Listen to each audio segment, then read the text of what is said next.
Queridos amigos, hermanos, gusto saludarles. Les saludo en el amor del Señor, con la gracia y la paz de nuestro Señor Jesús. Cuando usted lee las epístolas del Nuevo Testamento, va a encontrar que los escritores sagrados siempre saludaban a los creyentes o a los receptores que iba dirigir estas obras literarias y decían: saludos en el nombre de Jesús, gracia y paz sea a ustedes. Y eso es el saludo de día que estamos entregándoles. Vamos a leer las Sagradas Escrituras, que hoy estamos ahí en la epístola de Segunda de Tesalonicense, capítulo 1, versículos 11 y 12. Segunda de Tesalonicense, capítulo 1, versículos 11 y 12. Dice así la palabra del Señor: por lo cual asimismo oramos siempre por ustedes, para que nuestro Dios les tenga por digno de su llamamiento y cumpla todo propósito de bondad y toda obra de fe con su poder, para que el nombre de nuestro Señor Jesucristo sea glorificado en ustedes y ustedes en Él, por la gracia de nuestro Dios y del Señor Jesucristo. Vamos a hablar hoy sobre la oración de poder. La oración de poder. Es el evangelista Juan que escribe en el texto del Juan, valga la redundancia, en el capítulo 14, los versículos 13. Quiero leerles ese pasaje que es muy importante para el tema que vamos a comentar en el día de hoy. Juan 14:13 dice: y todo lo que pidieres al Padre en mi nombre, lo haré, para que el Padre sea glorificado en el Hijo. Si algo pidieres en mi nombre, yo lo haré. Este es el caso donde nuestro Señor Jesucristo está enseñándole y dándole indicaciones a cómo los discípulos tienen que orar. En otras palabras, este es un manual de procedimiento en el cómo los discípulos, los cristianos del primer siglo y de todas las épocas tienen que ejercer lo que es la oración. Es el cómo alguien tiene que acercarse a otro para poder comunicarse correctamente o entregarle algún mensaje. Y ese caso es el Señor Jesús, quien instruye, educa y traspasa a los discípulos la forma correcta que ellos tienen que orar. Y le dice: todo lo que pidieres al Padre, es decir, cualquier cosa que yo necesito, en mi caso personal, en el matrimonio, en la familia, en el área financiera, en el área social, en el trabajo, cualquier cosa que tenga que ver con las cosas que necesito, yo tengo que dirigirme al Padre. Y luego el texto dice: en mi nombre, dice el Señor, lo haré. Y lo repite dos veces: si algo pidieres en mi nombre, yo lo haré.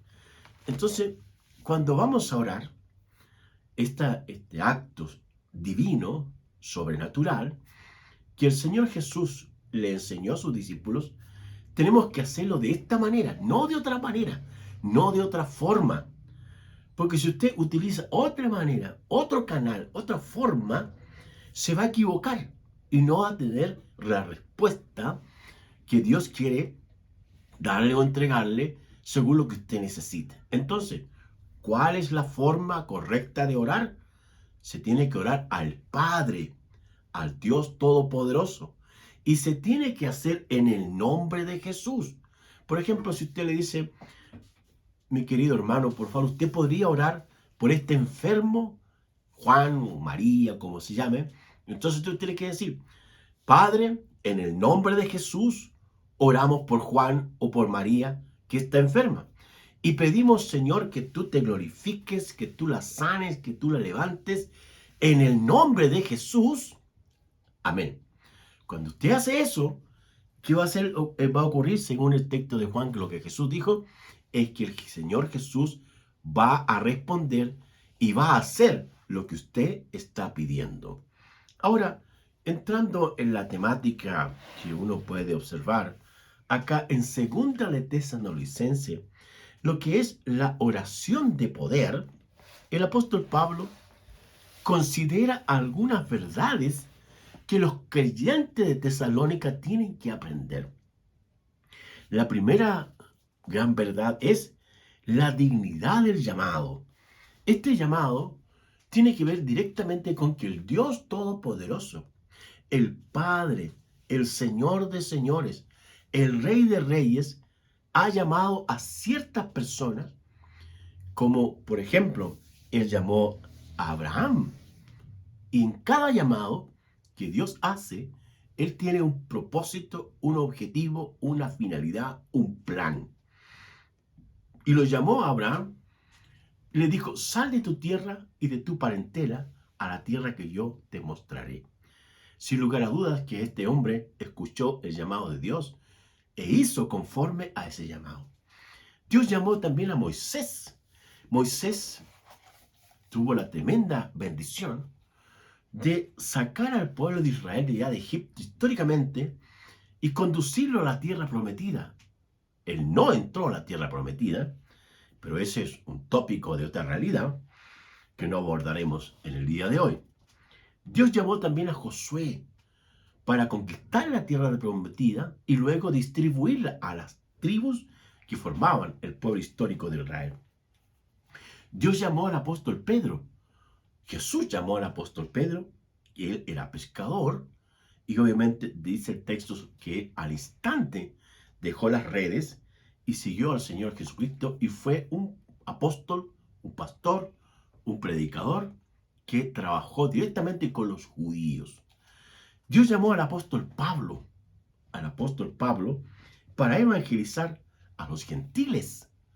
Y Dios ha seguido llamando a diferentes tipos de hombres, como también de mujeres, para que de esta forma puedan hacer o cumplir o ejercer el ministerio que el Señor tiene para ellos.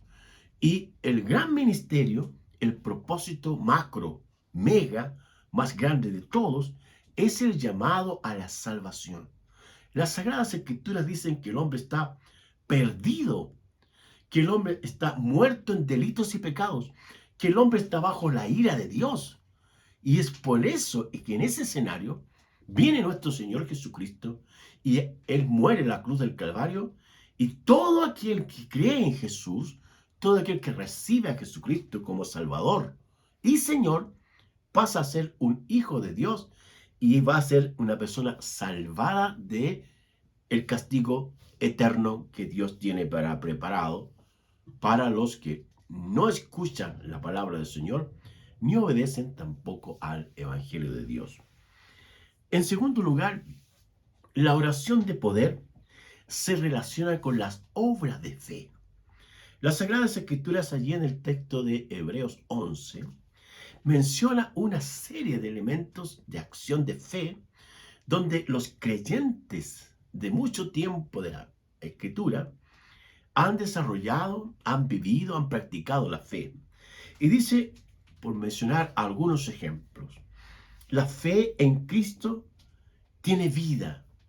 El texto dice, el justo por su fe vivirá, mas el justo por su fe vivirá. Es decir, la vida o la fe genera la vida, en el sentido de que al creer en el autor de la fe o el autor de la vida, que es el Señor, el creyente se hace más sólido, más firme y depende 100% de Dios para su existencia de vida en Cristo Jesús. También la fe preserva el alma. En Hebreos 10:39, el autor menciona que la fe preserva el alma. Es decir, la fe en un sentido guarda, protege la vida de las personas y en este caso, el creyente. También la fe produce personas de buen testimonio. El pasaje habla de que por la fe algunos alcanzaron buen testimonio. Por la fe alcanzaron buen testimonio. Entonces, un hombre de fe hace que esta fe se active y produzca un cambio en su espíritu, en su corazón, y se traduzca en un buen testimonio. Además, la fe también conduce a realizar las cosas con excelencia. El texto menciona que Abel, dice Abel, por la fe, ofreció más excelente sacrificio que Caín. Usted sabe que estos dos hermanos se presentaron delante de Dios con diferentes tipos de ofrenda ante el Altísimo, pero uno fue aceptado y el otro fue rechazado. Y el elemento que se menciona allí es que Abel lo hizo con fe, pero Caín lo hizo por hacer, por cumplir. Y eso no le agrada al Señor. Entonces, la fe hace que las personas realicen las cosas con excelencia para Dios. El apóstol Pablo también va a decir en una también de sus epístolas, enseñándole a los creyentes que todo lo que hagamos, todo lo que realicemos, tenemos que hacerlo como para Dios y no para los hombres. También la fe agrada al Señor. La Escritura dice que sin fe es imposible agradar a Dios. Tenemos que confiar en el Señor. Tenemos que agarrarnos o tomarnos del Señor, que aunque vivamos tiempos críticos a nivel económico, social, político, de inseguridad, la fe es convicción, es seguridad, porque se sostiene en el invisible, en el Altísimo, en el Dios Todopoderoso. La fe también hace que los hombres sean obedientes.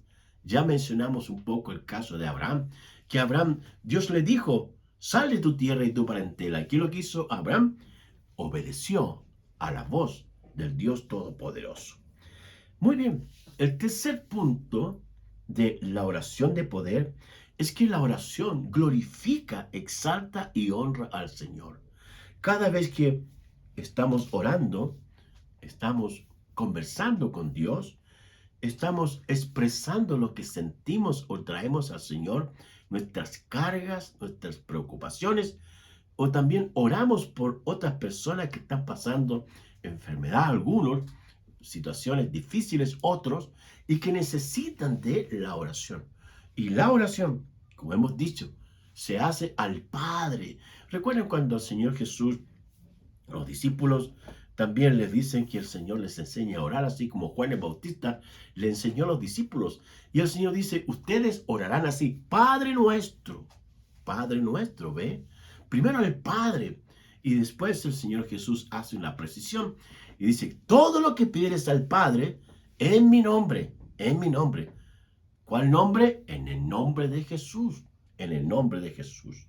Entonces, el texto de la segunda de Tesalonicenses, en el capítulo 1, en el versículo 12 dice, para que el nombre de nuestro Señor Jesucristo sea glorificado en ustedes y ustedes en Él, por la gracia de nuestro Dios y del Señor Jesucristo. Palabras clave aquí son el Señor Jesucristo. Otra palabra clave, la gloria de Dios, la gracia del Señor. Y también habla de nuestro Dios. Sin lugar a dudas, que esta oración que hacemos cada día, lo que hace es honrar al Señor, exaltar al Señor y colocarlo muy en alto. También quiero leerles un pasaje acá en Filipenses, capítulo 2, donde el apóstol Pablo habla después que nuestro Señor Jesucristo se humilló. Filipenses 2:9 dice, por lo cual Dios también le exaltó hasta lo sumo. Es decir, nuestro Señor Jesucristo, siendo Dios, se hizo hombre. Siendo hombre, se hizo siervo. Y siendo siervo, murió como un pecador que nunca lo fue. Pero el Dios Todopoderoso lo resucitó, lo levantó, ascendió a los cielos y se sentó a la diestra del Dios Todopoderoso. Y va a regresar de nuevo con poder y gloria. Y es eso lo que nosotros estamos esperando. Pero mientras eso no ocurra, vamos a tener que seguir orando y clamando a nuestro Dios. Entonces, como leía Filipenses 2:9, dice, por lo cual Dios también le exaltó hasta lo sumo y le dio un nombre que es sobre todo nombre, el nombre más importante dentro de la creación es el nombre de Jesús. Es el nombre de Jesús. Pablo va a decir también en otra epístola a los Corintios, dice, Cristo, sabiduría y poder de Dios. Es el Señor Jesús. Allí es donde está todo el poder de Dios. ¿Dónde descansa el poder de Dios? Descansa potencialmente en el Cristo resucitado. Bendito sea Dios. Para que en el nombre de Jesús, dice, ve, para que en el nombre de Jesús se doble toda rodilla de los que están en los cielos, en la tierra y debajo de la tierra. Y toda lengua confiese que Jesucristo es el Señor, para la gloria de Dios Padre. Entonces, el nombre de Jesús, la persona de Jesús, ha sido exaltada por el Dios Todopoderoso. Él está por sobre todo y por todos. No importa cuáles nombres hayan aquí en la tierra o cuántos nombres se vayan a colocar a otras personas aquí en la tierra. Pero el nombre que está por sobre todos los nombres es Jesús el Señor. Al mismo tiempo, mire lo que dice. Dice, toda rodilla se doblará en el nombre de Jesús. Qué interesante que las piernas de los hombres y mujeres tienen las rodillas donde se pueden flectar. Y aquí se entrega ante quién se tienen que flectar o ante quién se tienen que doblar. Se tienen que doblar ante el Señor Jesucristo, porque Él es el Cristo glorificado. Él es el Cristo honrado. Él es el Cristo que se humilló y el Dios Todopoderoso lo exaltó y le dio un nombre que es sobre todo nombre, para que toda rodilla se doble. Y después dice, y toda lengua, su lengua, va a llegar el día en que va a tener que confesar que Jesucristo es el Señor. Va a llegar el día en que vamos a tener que todos doblar nuestras rodillas y confesar a nuestro Señor Jesucristo. Pero esa hora hay que hacerlo antes de morir, antes de la muerte, porque después será demasiado tarde. Una cosa es reconocer a Jesucristo y confesarlo con nuestras lenguas, doblar nuestras rodillas ante el Señor Jesucristo, que Dios es espíritu, no lo vemos, pero Él está allí. Entonces, las Sagradas Escrituras enseñan muy claramente que Jesucristo es el nombre sobre todo nombre y que Jesucristo es la persona en la cual todos los hombres pueden ser salvados. Es Cristo el único que puede liberar al hombre de la ira del Dios Todopoderoso. Y por eso el texto dice, para que toda lengua confiese que Jesucristo es el Señor, el amo del universo, el Dios Todopoderoso, el creador de todas las cosas. Se llama nuestro Señor Jesucristo. Después dice, para la gloria de Dios Padre. Entonces, el Padre se glorifica, el Altísimo se alegra cuando usted y yo confesamos y doblamos nuestras rodillas ante el Señor Jesucristo y conversamos, dialogamos, oramos todos los días para que nuestro Señor Jesucristo se glorifique en la enfermedad, se glorifique en las tareas diarias, se glorifique en el matrimonio, se glorifique ante el Padre con los hijos y en todo tipo de relación. Jesucristo sea glorificado, sea honrado, sea exaltado y sea puesto en alto, en alto, en alto en nuestras vidas. Y en todo momento el Señor después se va a glorificar en nosotros. Si nosotros glorificamos al Señor, si nosotros honramos a Jesucristo y le ponemos por sobre todas las cosas, el Padre se va a manifestar en nuestras vidas y Él va a interceder en cualquier situación que usted y yo estemos pasando. Entonces, terminamos y concluimos de que la oración de poder se encuentra cuando el creyente ora al Padre en el nombre de Jesús, porque si lo hacemos así, el Dios Todopoderoso nos responderá. Y quiero leerles nuevamente el texto de Juan 14, 13, que dice, todo lo que pidieres al Padre en mi nombre, lo dice Jesús, lo haré, para que el Padre sea glorificado en el Hijo. si algo pidieres en mi nombre, lo dice Jesús, lo haré. Esta es una de las mayores promesas que Jesucristo le hace a los discípulos del primer siglo y de todos los tiempos. Pero ¿qué tenemos que hacer? Orar con poder. ¿Y dónde está el poder de Dios? Es cuando oramos al Padre en el nombre de Jesús. Amén.